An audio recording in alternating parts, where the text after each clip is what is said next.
The Netherlands is known for its iconic windmills and colorful tulip fields, a picture-perfect country admired worldwide. But behind this charming image lies a darker reality: soaring rents, growing hunger, bold organized crime, and disturbing discrimination. What if the paradise you imagine is hiding serious problems right now?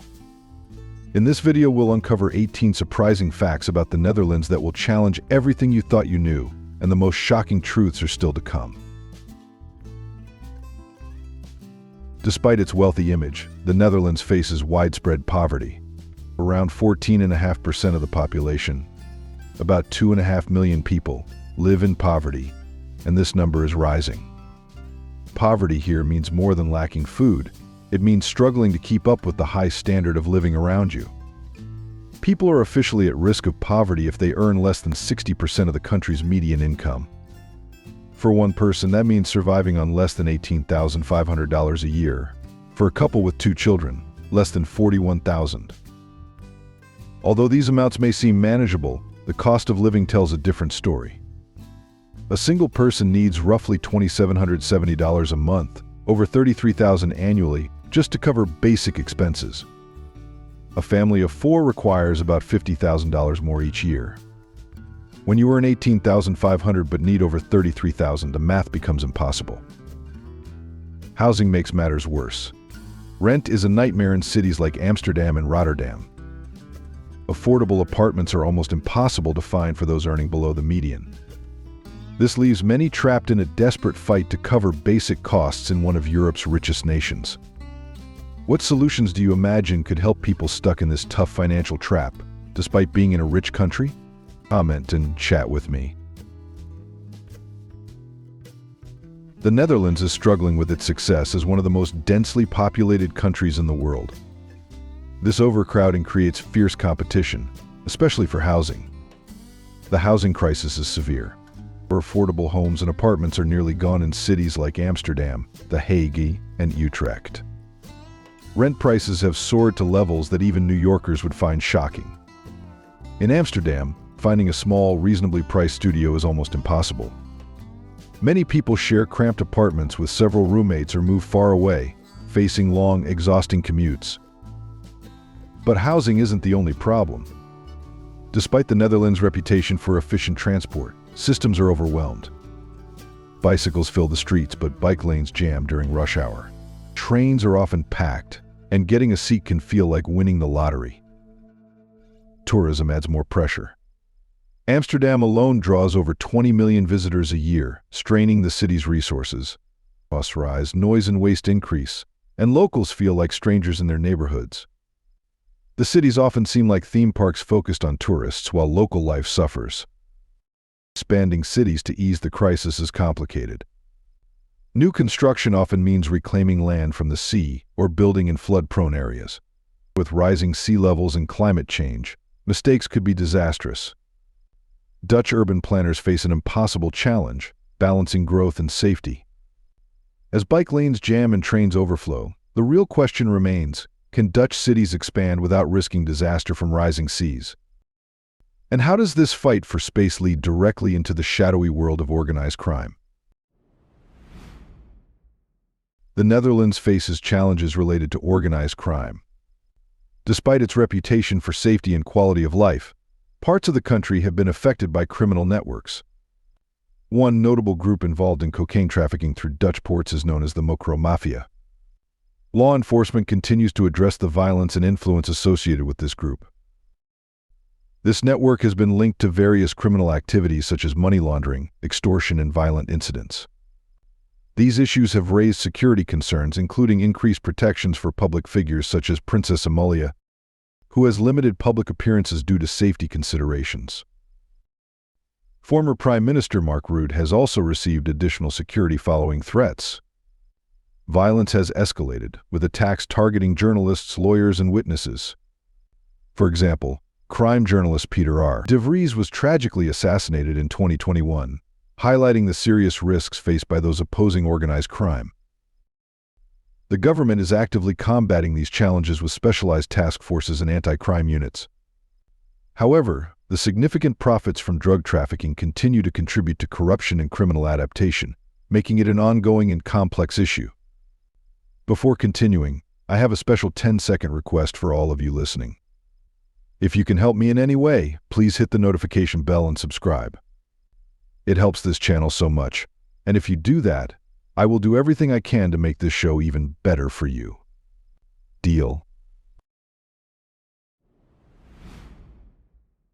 Speaking of organized crime, it is important to consider how the Netherlands' drug policies have led to unintended effects.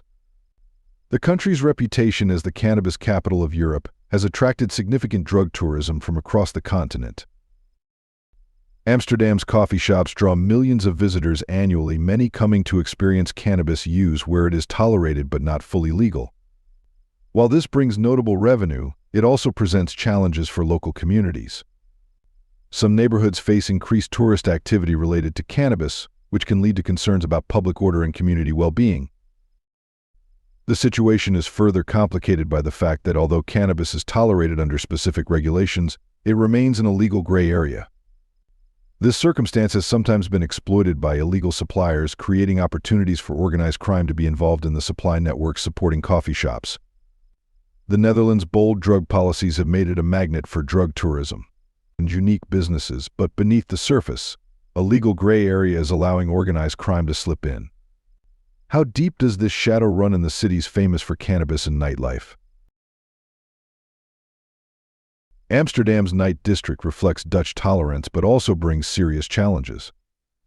Historically, Amsterdam was a major port, and adult work grew as sailors and merchants stopped in the city. This gave rise to the famous district. Today, millions of tourists visit the area each year. Workers are visible in window storefronts lit by red lights, a practice dating back to the 1600s. The enclosed windows help protect workers from harsh Dutch weather, unlike outdoor work common in other parts of Europe. This job has been legal since 1911. Workers rent windows, pay taxes, and can access benefits like retirement. Beyond this work, the district includes attractions like the Museum of Erotica, adult theaters, and specialty shops selling novelty items. However, challenges remain. Despite legal protections, human trafficking and exploitation continue to be significant problems. Many workers are not there by choice. Even with progressive laws, coercion, debt bondage, and slavery persist. Some criminal groups may exploit the system, making it hard for authorities to identify voluntary participation. Regulation helps but does not fully prevent abuse or trafficking in the district. The Netherlands is known for being open and tolerant, but many minorities face harsh discrimination daily. In 2022, police recorded almost 800 hate crimes related to racism and xenophobia, along with over 4,000 racial insults and harassment reports. Many incidents go unreported due to fear or distrust in the system. Discrimination also exists within government institutions. A 2022 report revealed systemic racism in the Ministry of Foreign Affairs, where black employees experienced exclusion, racist jokes, and offensive nicknames. A public apology was issued, but the damage to the country's reputation remains. Racism affects daily life, too. In 2023, a black Brazilian artist visiting Amsterdam had his hotel reservation canceled with a racist message. Despite the hotel's claim of a hack, the incident highlighted ongoing issues black visitors and immigrants face when seeking accommodation. Sports also reflects systemic racism. Dutch football legend Ruud Gullit spoke about black players being excluded from coaching and management roles. Racist fan behavior targeting black national players has persisted for years despite official condemnations. In summary, discrimination in the Netherlands spans society from government offices to daily interactions, exposing a gap between its progressive image and minority experiences. Over half of the Netherlands' population is atheist, a shift that took centuries to develop. Once a country with strong Catholic and Protestant traditions, the Netherlands began secularizing in the 20th century, especially after World War II. This change was driven by modernization, personal freedoms, and liberal politics, which allowed people to explore or reject religion.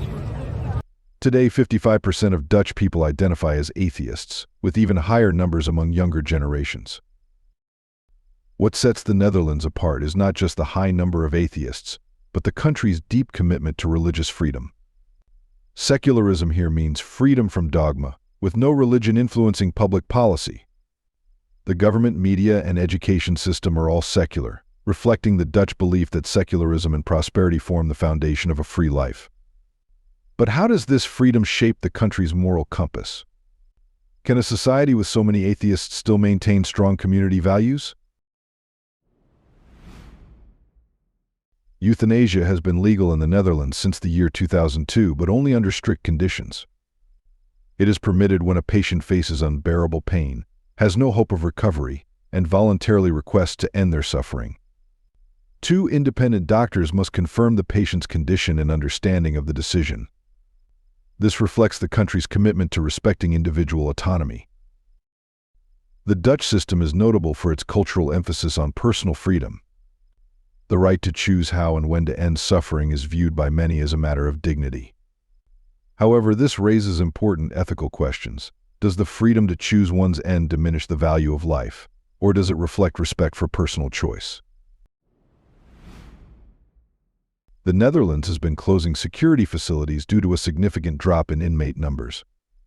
From the year 2011 to the year 2015, the prison population decreased by 27%. Today, the Netherlands has one of Europe's lowest incarceration rates, with about 57 offenders per 100,000 people, just above Finland's 54. In comparison, England and Wales have 148 per 100,000. This decline isn't just due to less crime, but a shift towards rehabilitation and alternative sentencing. The Netherlands emphasizes measures like electronic monitoring, community service, and open facilities where offenders can work or study. Programs in places like Arnhem teach skills through art, music, and financial literacy, helping offenders reintegrate into society. As a result, the country has closed 24 security facilities since the year 2013, with some repurposed for refugees or rented to neighboring countries. Despite challenges like job losses among staff, this approach focuses on reducing recidivism and promoting restorative justice. The border between the Netherlands and Belgium creates one of the most unusual geographical situations in the world. It centers on 2 towns with the same name but in different countries, Baarle-Nassau in the Netherlands and Baarle-Hertog in Belgium. This border is not a straight line, it is a complex puzzle of enclaves and exclaves scattered through streets, squares, and even buildings. Baarle-Hertog, a Belgian territory, includes 22 separate land plots completely inside the Netherlands. Meanwhile, Baarle-Nassau contains Belgian enclaves within it, creating a complex arrangement. The border even runs through houses. Some residents may wake up in the Netherlands, enter their kitchen in Belgium, and use a bathroom back in the Netherlands. White crosses mark the border on sidewalks, streets, and inside buildings to help people identify it. This situation leads to unique local rules. Shops and restaurants must follow the holidays and opening hours of the country they are officially located, even if the border cuts through the building. This means a bar might close on the Dutch side but stay open a few steps away on the Belgian side. Administrative issues are complex. Residents face difficulties explaining their address to emergency services or understanding which country's laws apply. Delivering mail requires detailed maps to ensure it reaches the correct location. Have you experienced or heard real stories from the Netherlands that paint a different picture? Join the conversation and tell us. Giethoorn, a village in Overijssel, is often called the Venice of the North, but it's unique for rejecting cars altogether. Founded in the 13th century, it has preserved its charm with more than 90 kilometers of peaceful canals that serve as its main transportation routes. Instead of roads, rows of traditional wooden houses with thatched roofs line the waterways. The old village center has no car traffic, no honking, exhaust, or traffic jams. The only sounds come from the gentle ripples made by punter boats, flat-bottomed vessels propelled by long poles, reflecting Giethoorn's deep connection to its aquatic surroundings. Residents rely on boats for daily life, traveling to work, shops, and neighbors. Children learn to steer boats before they learn to drive cars. Even emergency services, mail delivery, and garbage collection are conducted via canals. It feels like a world where the Industrial Revolution took a different path. Giethoorn has become a popular filming spot and tourist destination. Unlike many such places, tourism here supports rather than harms its authenticity. Visitors help fund the upkeep of the historic buildings and canal system, keeping the village's traditional way of life alive. The Netherlands made history as the first country to legalize same-gender marriage, a groundbreaking moment not only for the nation but for the entire world. Have you ever wondered what it must have felt like on that night, April 1, 2001, when Amsterdam's mayor, Job Cohen, personally officiated the marriages of 4 same-sex couples? This pivotal event was more than just a ceremony, it was a powerful statement about equal rights for the LGBTQ community. Since then, the Netherlands has become a sought-after destination for same-sex couples from around the world. Amsterdam, often celebrated as one of the most LGBTQ-friendly cities in the world, offers a wide range of bars, clubs, and venues that cater specifically to this vibrant community. What makes Amsterdam's atmosphere of acceptance so enduring? A key symbol of this inclusivity is the monument, located in the city's heart. This monument not only commemorates the gay men and women who have faced discrimination but also stands as a testament to their resilience. About 1/3 of Dutch women choose to give birth at home, a practice supported by the healthcare system and deeply rooted in Dutch culture. This choice is deliberate, not due to a lack of medical facilities. A major factor is financial. Dutch health insurance fully covers home births, while hospital births without medical necessity can lead to significant out-of-pocket costs. But economics is only part of the story. The Netherlands has a strong network of highly trained professional midwives who specialize in safe home births. These are skilled medical providers who offer care during labor and follow-up visits to monitor the health of both mother and child. This reflects Dutch values favoring natural childbirth and limited medical intervention unless complications arise. Midwives are trained to recognize when hospital care is needed and have protocols for swift transfers. The system works because of excellent emergency services and close collaboration between midwives and hospitals. Women receive professional medical care throughout the process, but in a familiar, comfortable home environment. The Dutch are famous for their remarkable height, with men averaging 6 feet tall and women just under 5 feet 7 inches. But this wasn't always the case, and the story of how they became the world's tallest people is fascinating. If we go back to the mid-18th century, Dutch soldiers averaged around 5 feet 5 inches, making them shorter than many of their European counterparts. Fast forward nearly 200 years, and the Dutch have become giants by historical standards. Scientists believe this dramatic change results from a combination of genetics and environmental factors. Research from the London School of Hygiene and Tropical Medicine tracked over 94,000 people in northern Holland between 1935 and 1967, discovering that taller individuals consistently had more children, which helped boost average heights across generations. But genetics alone doesn't explain this transformation. Diet plays a crucial role, and the Dutch consume enormous quantities of dairy products, milk, cheese, and yogurt, all rich in calcium and nutrients essential for bone growth. Combined with excellent healthcare, universal nutrition programs, and generally high living standards, these factors created ideal conditions for maximizing human height potential. Subscribe now to explore more surprising stories from countries around the world that challenge the surface-level image.